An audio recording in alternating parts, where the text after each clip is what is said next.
সন্ধ্যান 4টার দিকে আমাদের secret information আসে যে রামসোলা রোড থেকে একটা হাই স্পিড অটো যার নম্বর TR053712 সেটা কিছু বিলেতি মদ নিয়ে আসছে পেচারতলের দিকে যাবে কাঞ্চনপুর রোড হয়ে। সেই মোতাবেক আমরা অ্যাম্বুসে বসি এবং আমরা অফিসার এসআই রাজীব অধিকারী এবং স্টাফ অটোটাকে আটক করে এবং চেকিংয়ে দেখা যায়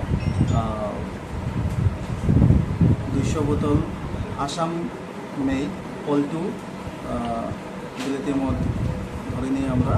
এছাড়া কিংফিশার বিয়ার 48 বোতলস এবং হুইস্কি আইকন 48 বোতলস এগুলো আমরা বাজেয়াপ্ত করি এবং সঙ্গে একটা হাই স্পিড অটো ছিল সেটাকে আমরা বাজেয়াপ্ত করি এবং অটো ড্রাইভার যে নাকি নিজেকে মালগুলো মালিক বলে পরিচয় দিয়েছে তাকে আমরা অ্যারেস্ট করেছি টিএ থেকে। স্যার ওর নাম কি যাকে আপনি অ্যারেস্ট করেছেন? বিকাশ দেবনাথ। ওর বাড়ি পেচারতল। স্যার মালগুলো কি আসাম থেকে নিয়ে আসছিল? এরকমই বলেছে ওর রিপোর্টে যে আসাম থেকে মালগুলো নিয়েছে। কোথায় নিয়ে যাবে স্যার বলুন? পেচারতল নিয়ে যাবে। স্যার মালগুলি আনুমানিক কালোবাজার মূল্য কত হতে পারে? আমরা ধরে নিয়েছি কালোবাজারের মূল্য 60,000। অটোটাকেও কিছু আটক করা হয়েছে?